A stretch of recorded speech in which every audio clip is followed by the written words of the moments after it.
بسم اللہ الرحمن الرحیم۔ السلام علیکم۔ سیرت نبوی کی نویں ایپیسوڈ کے ساتھ آپ لوگوں کی خدمت میں حاضر ہیں۔ اس سفر میں حلیمہ سعدیہ کے اس گاؤں کا ذکر کیا جائے گا جہاں پہ نبی علیہ السلام کا بچپن گزرا۔ پہلے سفر کے دوران جو خواتین آگے نکل گئی تھیں وہ اب حلیمہ سعدیہ کی سواری کی سپیڈ دیکھ کے حیران رہ گئی، اور حلیمہ سعدیہ ان سے پہلے اپنے دیش جا پہنچی، سواری کو باندھا اور حسین و جمیل بچے کو اپنی باہوں میں سمیٹ کر کمرے میں چلی گئی۔ وہ نبی علیہ السلام کی ذات میں اس قدر مستغرق ہو گئی کہ اپنا سگا بچہ تک بھول گئی۔ جو معصومیت، کشش اور زیبائی یہاں تھی وہ کسی اور میں کہاں ہو سکتی تھی؟ وہ انہی کی ہو کر رہ گئی تھی۔ شام کو حلیمہ سعدیہ کے ہسبینڈ نے کہا کہ وقت ہو گیا ہے، میرا خیال ہے کہ میں دودھ دھو لوں۔ وہ معمول کے مطابق اپنا چھوٹا سا برتن لے کر اونٹنی کے پاس گیا، مگر چند لمحوں کے بعد ہی اس نے محسوس کیا کہ آج دودھ کی نہریں بہہ رہی ہیں، یہ برتن ناکافی ہے۔ اس نے دوسرا برتن لانے کے لیے حلیمہ کو آواز دی، وہ برتن بھی بھر گیا۔ پھر وہ دودھ سے برتن بھرتے رہے یہاں تک کہ حلیمہ کے گھر کے تمام برتن دودھ سے لبریز ہو گئے۔ وہ جو دودھ کے چند قطروں کو ترستے تھے، دودھ کے ابلتے چشمے دیکھ کر مسرت سے جھوم اٹھے۔ اتنے میں ایک بکری ریوڑ سے الگ ہوئی اور نبی علیہ السلام کے قدموں میں آ کر سجدہ ریز ہو گئی، اور یوں ہی مجسمہ عقیدت بن کر کھڑی رہی۔ میاں بیوی یہ منظر دیکھ کر حیران رہ گئے۔ حلیمہ سعدیہ کے ہسبینڈ نے کہا کہ باخدا حلیمہ، ہم نے بڑی ہی برکت والی روح حاصل کر لی ہے۔ حلیمہ خود بھی ایسے ہی تاثرات میں کھوئی ہوئی تھی۔ وہ بولی کہ ان کی والدہ نے مجھے بتایا تھا کہ میرا بچہ بڑی شان کا مالک ہے۔ جب سے یہ بصورت امانت مجھے عطا ہوا ہے، میں نے ایسے انوار دیکھے ہیں جو بڑے ہی حیرت انگیز اور ایمان افروز ہیں۔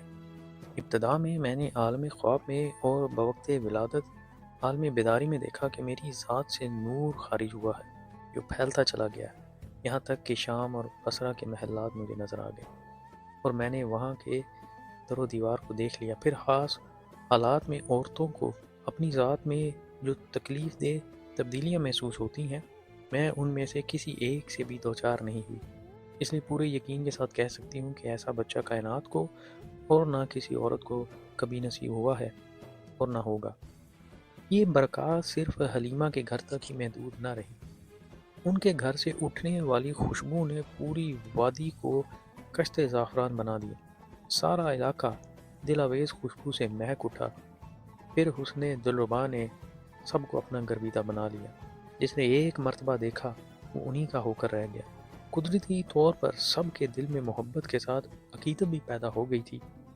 جو بیمار یا کسی تکلیف میں مبتلا ہوتا وہ حلیمہ کے گھر آ جاتا اور نبی علیہ السلام کا دست مبارک اپنے جسم پر پھیرتا، قدرت اسے شفا عطا کر دیتی۔ اس طرح وہ اسی وقت سے ہی مرجع خلاق و شفائے جہان بن گئے تھے۔ امام احمد زینی دہلان حضرت حلیمہ سعدیہ کے حوالے سے لکھتے ہیں، آپ نے فرمایا، اور لوگوں کے دلوں میں آپ صلی اللہ علیہ وآلہ وسلم کا پیار اور برکت کا اعتقاد ڈال دیا گیا تھا، یہاں تک کہ جب کسی کو کوئی بدنی تکلیف پہنچتی وہ آپ کا ہاتھ مبارک پکڑ کر اس جگہ پھیرتا تو اللہ تعالیٰ فوراً ہی شفا عطا فرما دیتے تھے۔ بڑھنے، پھولنے اور نشو و نما پانے کی رفتار بھی حیرت انگیز اور عام بچوں سے مختلف تھی۔ دوسرے مہینے ہی ہاتھوں اور قدموں کے بل چلنے لگے، تیسرے ماہ کھڑے ہو گئے، چوتھے ماہ در و دیوار پکڑ کر چلنا شروع کر دیا، اور پانچویں مہینے کسی سہارے کے بغیر چلنے لگے، آٹھویں مہینے بولنا شروع کر دیا، اور نویں مہینے فصیح کلام فرمانے لگے۔ اور جو کلام سب سے پہلے نبی علیہ الصلوۃ والسلام کی زبان مبارک سے ادا فرمایا وہ یہ تھا، اللہ اکبر کبیرہ والحمد للہ کثیرہ وسبحان اللہ بکرۃ و اصیلا۔ اور جب بھی کسی چیز کو پکڑتے تو بسم اللہ پڑھتے، جس کا مطلب یہ ہے کہ قدرت خود اپنی نگرانی اور حفاظت میں ان کی تربیت فرما رہی تھی، اور وہ اس عالم طفولیت میں بھی اکیلے نہیں تھے، بلکہ عنایات ربانی ان کے شامل حال اور دستگیر تھی۔ انوار و برکات کے جلوہ میں 2 سال پلک جھپکنے میں گزر گئے، نعمتوں کی بارشیں ہوتی رہیں، سعادتیں قدم چومتی رہیں، اور آسائشیں 10 بستہ حلیمہ کے گھر حاضر رہی۔ حلیمہ کو 2 سال ایسے لگے جیسے حاصل زندگی ہو۔ وہ جی بھر کر ان سے مطمع ہوئی، لیکن وفا شعار خاتون تھیں۔ جب دیکھا کہ حضرت آمنہ کے لال 2 سال کے ہو گئے ہیں تو اس نے نہ چاہتے ہوئے بھی ضروری سمجھا کہ امانت ان کے گھر والوں کو پہنچا دی جائے۔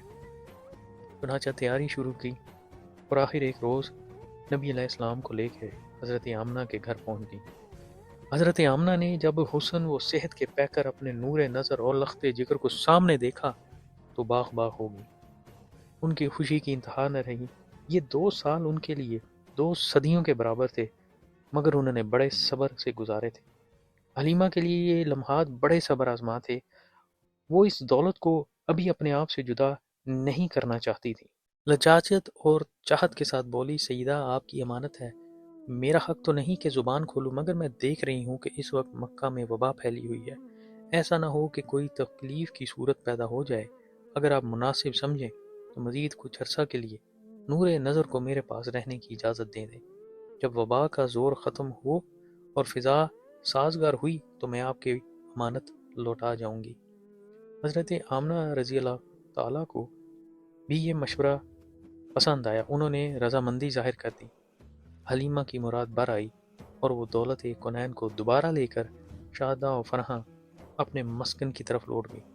اس کے بچوں نے جب قریشی بھائی کو، وہ حضور نبی علیہ السلام کو اس لقب سے پکارتے تھے، قریشی بھائی، انہوں نے جب اپنے قریشی بھائی کو دوبارہ اپنے درمیان پایا تو ان کی خوشی کی انتہا نہ رہی۔ حضرت حلیمہ سعدیہ کا گھرانہ 5 افراد پر مشتمل تھا۔ وہ خود، ان کا شوہر حارث، 2 بیٹیاں انیسہ اور شیمہ اور ایک بیٹا عبداللہ۔ دیکھتے ہی دیکھتے پورے گھرانے کے حالات بدلتے چلے گئے۔ اس دوران نبی علیہ السلام کی علامات نبوت کا بھی ظہور ہوا اور یہود نے ان علامات کو پہچان بھی لیا۔ رب کریم کی بخشش و عطا کی کوئی حد نہیں۔ وہ بندے کو اپنی شان کریمی کے مطابق نوازتا ہے۔ ذرے کو مہر و ماں اور قطرے کو گوہر نایاب بنا دیتا ہے۔ کوئی آگ لینے آئے تو شان کلیمی بخش دیتا ہے، کسی کو دست شفا اور کسی کو ید بیضا سے سرفراز فرماتا ہے۔ غرض وہ نوازتا اور عزت بخشتا ہے۔ جب نبی علیہ السلام کی باری آئی تو اعزاز و اکرام کے جو انداز یہاں اختیار فرمائے اس کی شان ہی کچھ اور تھی۔ ان کا اظہار ایام رضاحت سے ہی ہونے لگا۔ حضرت حلیمہ فرماتی ہیں کہ سورج کی طرح ایک نور ہر روز آپ کے چہرے پر نازل ہوتا تھا، پھر کچھ دیر کے بعد چھٹ جاتا تھا۔ پھر دوسرا مشاہدہ یہ تھا کہ حلیمہ نے بادل دیکھا، وہ آپ پر سایہ کرتا تھا۔ جب آپ کھڑے ہوتے تھے تو وہ ٹھہر جاتا تھا، جب آپ چلتے تھے تو وہ بھی چلنے لگتا تھا۔ یہی چاند کی کیفیت تھی، وہ انگلیوں کے اشارے پہ چلنے کے لیے بے قرار رہتا تھا۔ جانور بھی شخصیت اقدس کو پہچانتے تھے، یوں باادب حاضر ہوتے گویا باشعور ہوں۔ توریت و انجیل میں لکھی ہوئی نشانیاں اور تمام صفات پوری طرح نمایاں تھیں، اور ان سے باخبر شخص فوراً پہچان لیتا تھا کہ آپ ہی انسانیت کے ہادی، نبی آخر الزماں اور آخری سماوی کتاب کے امین ہیں۔ حلیمہ چونکہ آپ کو ایک بے مثل شخصیت کے طور پر پہچان چکی تھی، اس لیے ایک دفعہ اس کے دل میں یہ خواہش ہوئی کہ دوسروں پر بھی آپ کی عظمت آشکار کرے، تاکہ سب کو پتہ چل جائے کہ حلیمہ کے پاس جو بچہ ہے وہ سربراہ کونین ہے۔ اس وقت وہ سوق آغاز میں آئی ہوئی تھی۔ یہ عربوں کا بین القبائلی میلہ تھا جس میں لوگ دور دور سے شرکت کے لیے آتے تھے۔ دستور کے مطابق ہر طبقہ اور صلاحیت کے لوگ یہاں آ کر اپنے فن کا مظاہرہ کرتے تھے۔ ایسے موقع پر کہانوں کی بھی بھرمار ہوتی تھی۔ ایک کہان اپنے فن میں بہت ہی طاق تھا، لوگ اپنے بچے اس کے پاس لے جاتے اور وہ ان کے بارے میں پیشن گوئیاں کرتا تھا۔ حلیمہ بھی حضور علیہ الصلوۃ والسلام کو لے کر وہاں گئی۔ چوں ہی اس کی نظر آپ کے رخ زیبا پر پڑی، اس پر سختہ طاری ہوگا، کانپنے لگا۔ آنکھوں میں تیرتے ہوئے سرخ ڈورے دیکھے تو اس کا تجسس اور بڑھ گیا۔ کپڑا اٹھا کر مہر نبوت کو کندھوں کے درمیان دیکھا تو اس کی چیخ نکل گئی، پھر زور سے چلانے لگا، اے بنو حذیل، اے قریش، اس بچے کو قتل کر دو، یہ تمہارے دین اور دستور کا دشمن ہے، تمہارے خداؤں کی خدائی پر ضرب کاہی لگائے گا، ان کی طاقت کو چیلنج کرے گا اور بتوں کو توڑ دے گا، اور اپنی روایات کی حفاظت کرو، اسے ابھی مار ڈالو۔ حلیمہ اس غیر متوقع صورتحال سے ڈر گئیں۔ کاہن کی چیخ و پکار اور بدحواسی کو دیکھ کر اس نے عافیت اسی میں دیکھی کہ وہاں سے فوراً چلی جائے۔ وہ کہان اپنی دھنی میں بولے ہی جا رہا تھا جب لوگ اکٹھے ہوئے تو انہیں ابھارا کہ اس بچے کو قتل کر دو۔ انہوں نے پوچھا کون سا بچہ؟ وہاں تو کوئی بھی نہیں تھا۔ حلیمہ سعدیہ وہاں سے بہت دور جا چکی۔ اسی طرح کا ایک اور واقعہ یہود کے ساتھ پیش آیا۔ وہ نبی علیہ السلام کو دیکھ کر سہم گئے، بولے یہ وہی ہے، اسے قتل کر دو تاکہ تمہارا کوئی مقابل نہ رہے۔ پھر حلیمہ سے پوچھنے لگے کیا یہ یتیم ہے؟ حلیمہ خطرہ بھانپ چکی تھی۔ اس نے بڑی ہوش مندی اور حاضر دماغی سے کام لیا اور بولی یتیم نہیں ہے، میں اس کی ماں ہوں، اور حارث کی طرف اشارہ کر کے جواب دیا کہ اس کا باپ ہے۔ بولے اگر یہ یتیم ہوتا تو ہم نے اسے مار ڈالنا تھا۔ نبی آخر الزمان کی تمام نشانیاں اس میں موجود ہیں۔ ان واقعات کے بعد حلیمہ محتاط ہو گئیں اور ہر وقت آپ کے ساتھ رہنے لگی۔ انشاءاللہ اگلی ایپیسوڈ میں نبی علیہ السلام کے شق صدر اور اس میں چھپی حکمتوں کا ذکر آپ کے ساتھ کریں گے۔ اپنا بہت سارا خیال رکھیے گا۔ اللہ حافظ۔ يا صلي وسلم دائما أبدا على حبيبك خير الخلق كلهم۔ تصوف کی دنیا کو سبسکرائب کیجیے، اس ویڈیو کو لائک کیجیے اور کمنٹ سیکشن میں اپنی رائے کا اظہار ضرور کیجیے۔